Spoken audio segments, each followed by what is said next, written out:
Hey, Brennan here. Welcome to the channel and thanks for tuning in. Who doesn't like to find sleepers in fantasy football, right? Of course, we all do. It's like our primary goal of playing fantasy football is to be able to brag about, guys you drafted in your rounds 3 and 4 of rookie drafts and they hit. Well, my podcast co-host and I, Jason DiRienzo, we're going to give you 6 wide receivers that are going to be day 3 picks. Some of these guys are going to be deeper than others, but we're going to try and help you make some of those decisions. And before we lay out our 6 players, I'm going to give you a little history lesson on wide receivers and the hit rate, which ain't pretty, folks. Let me tell you. So you got to scout these players for yourself. That's what this channel is all about. I'm trying to get to 20,000 subscribers, by the NFL draft. So hit that subscribe button. This channel is dedicated to help you identify players, just like what we're talking about today. We're going to do our best anyway. So let's get to it. Let's get right to it, Jason. Let's talk about our day 3 wide receiver sleepers. And I do a lot of these shows on YouTube, right? And I love to give history lessons, right? So just to put things into perspective of where we are and what our expectations should be when we are looking at draft capital for wide receivers, right? So I did a little history lesson here. 2024. Out of all of the wide receivers drafted day 3, I think there was only one. You and I kind of reviewed the list here. Troy Franklin is, got that early day 4. People were kind of shocked he didn't get that day 2 draft capital, right? Other than that, man, it is a barren wasteland. The Bakers, Walkers, Cowings, remember Jamari Thrash, all these guys we get excited about. Malik Washington. Yeah, Malik Washington's in there too. Might happen. Johnny Wilson. Did you see that horrible drop? I texted you. It was that horrible drop in the Super Bowl, right? As soon as it happened, I was like, I know. Yeah, Johnny Wilson is him. That's the Johnny Wilson we knew from Florida State, right? Mr. Dropsies. Crazy. But so in 2024, we got Troy Franklin, maybe, right? 2023, of course, the Puka Nacua was the headliner, 5th round draft selection. He hit, Dontavian Wicks a little bit, from the Packers, is he? And then the other guy on this list that I got was Andrea Isabas, from the Cincinnati Bengals. And Kayshon Boutte kind of had a nice little end of the season, this past year. So he could be a little sleeper. So Washington had a couple flashes, but that's really about it. Yeah. So, 2023 looks like we're going to get maybe 3 or 4 day 3 receivers that are going to be consistent dynasty assets for us, right? So I go back one more year before we talk about our guys.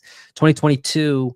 Only 3 players in day 3 that I consider probably flex the best, being Shakir, from the Buffalo Bills. You got Dobbs or Dubes or however you want to say his name from the Green Bay Packers. And then Jalen Tolbert, I think, is going to get replaced this year in the draft, right? So, I think so too. In Dallas. So, there you guys go, man. So day 3 guys are hard to hit on. I think if we were talking pre-show with the reasons why these guys don't make it to our dynasty rosters. Well, first, there's only so many spots, but I think either they can't create space at the NFL level, or they don't have the physicality to withstand, getting, off press coverage or whatever. So just like to give his history lessons there a little bit before we get started. So I'm going to talk about my first guy that I'm kind of intrigued about, and that's Pat Bryant from Illinois. A receiver. I believe you saw him down at the Senior Bowl, so maybe you can add some context to him. But again, these are players that are going to be day 3 guys.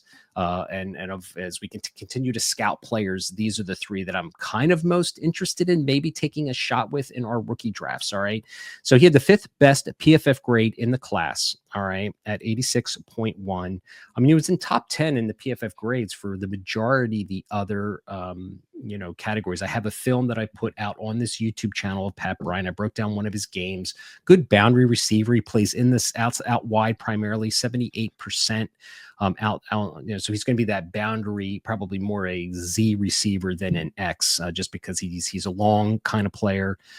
He's physical, but I think he's going to be, really more not that prototypical X ever kind of on an NFL team. He's going to be a wide receiver 3 at best, I think, on an NFL roster.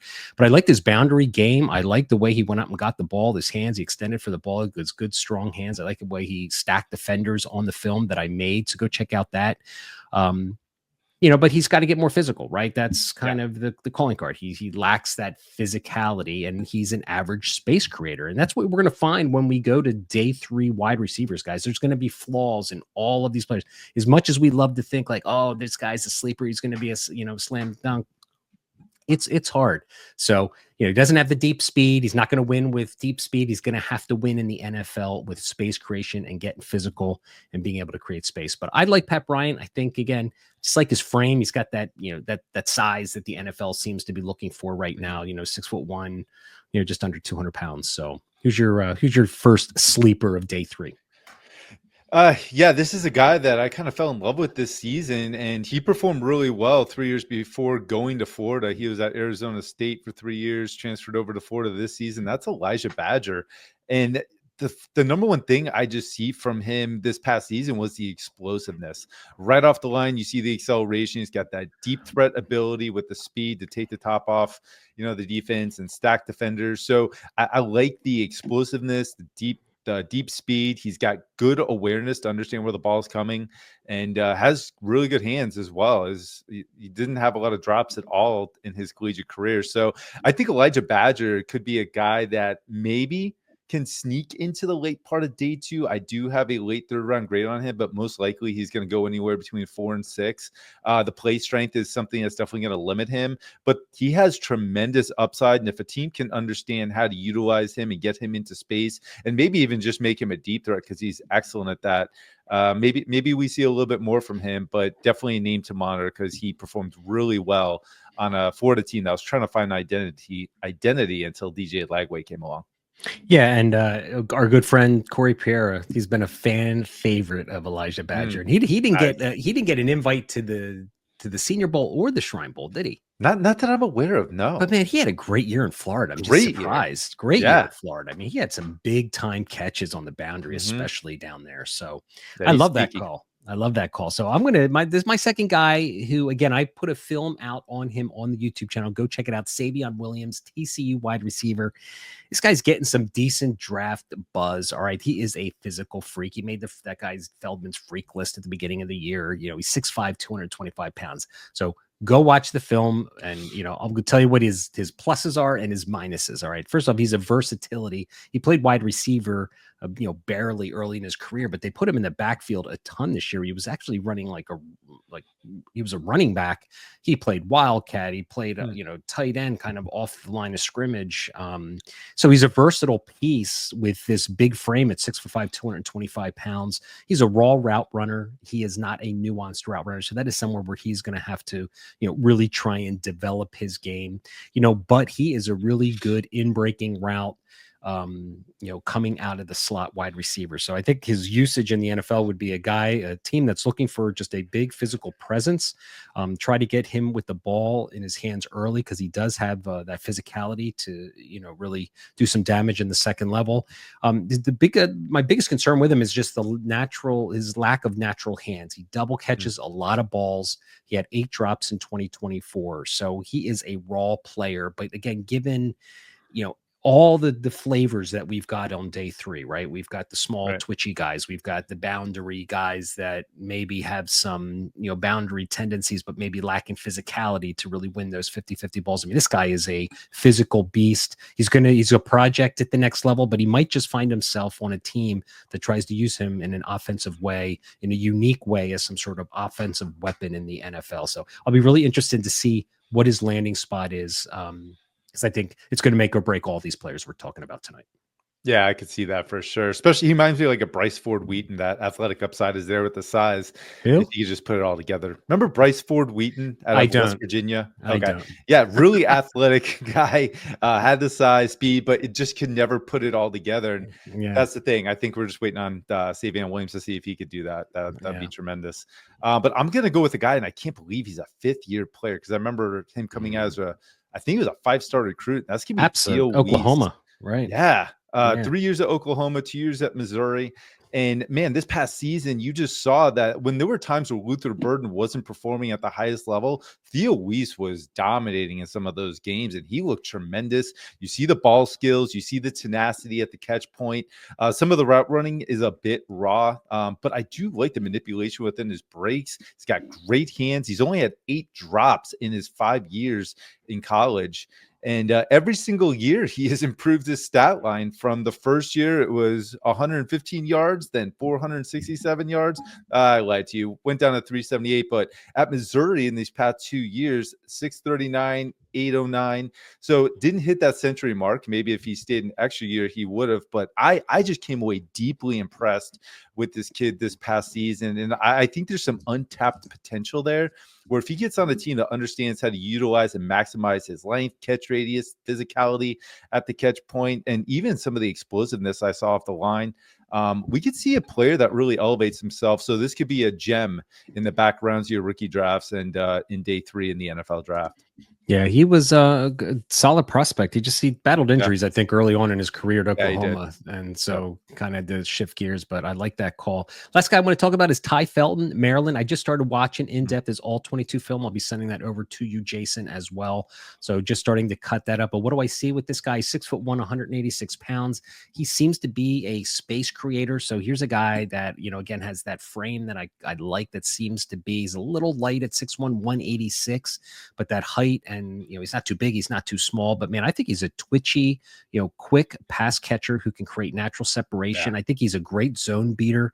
Watch his film. Of course, he doesn't face a lot of press, but most of these guys in college don't. So you just have to project what you see from a movement, skills, ability. But I like his burst. I like his acceleration. He had at least solid hands. Again, he doesn't have that top end blazer speed, but I don't care about that really for wide receivers. That's icing on the cake. It's all about just space creation and using your manipulating DBs and your movement skills. You've got to get stronger, right? A lot of these day 3 guys, they've got to get stronger. Whether that can happen or not, it remains to be seen. So play strength is a little bit of a concern, but I think he could be a solid wide receiver 3 contributor on a team if he finds himself in the right spot. Yeah, I like that call. Felton, I mean, he looked good at the Senior Bowl, but his tape, man, you see the creativity and separation ability for sure. I'm going to go with a guy that's not really a brand or household name, and that is going to be Miami receiver Sam Brown. He spent 2 years at West Virginia, transferred over to Houston, spent 2 years there, and spent time at Miami this past season with Cam Ward throwing him the ball. I remember watching him at Houston, and I remember thinking to myself, like, man, this is a very physical receiver. Like, I liked his play. Like, when he got the ball, he was so highly competitive. He was fighting through contact, ripping the ball. There was one play where the defenders got the ball. He just ripped it right out of his hands and took off running. He's a yak guy. He's definitely got like low 4.4 speed. Great size, is like 6'2", 195 pounds. We talked about that NFL sweet spot. He's right there. I think he does have a little bit of a headache off the field. I think he did get into some issues. I can't really confirm that, but I remember reading something about it. But on the field, his performance, this is a yak guy. This is a physical guy. The route running is a bit raw, but I like the tenacious style that he has with trying to separate with physicality. Great hands, catches outside of his frame with ease. Sam Brown, just a lot of fun, very physical, and I like the size. He's got that solid NFL size that we're kind of looking for. So again, some of these guys may not even sniff the field in the NFL, but Sam Brown has that potential if a team wants to try to see what they have in him. There you go. He was Dane Brugler at the beginning of the year. I remember he was a big Sam Brown fan. So yeah, his film is fun, man. Like, you can kind of see there's something there. There was just a lot of mouths to feed down there in Miami this year, so we really didn't have the production. So you guys got it, man. There are 6 players that we're just throwing out there that could obviously be possible, actually not obviously, but possible right.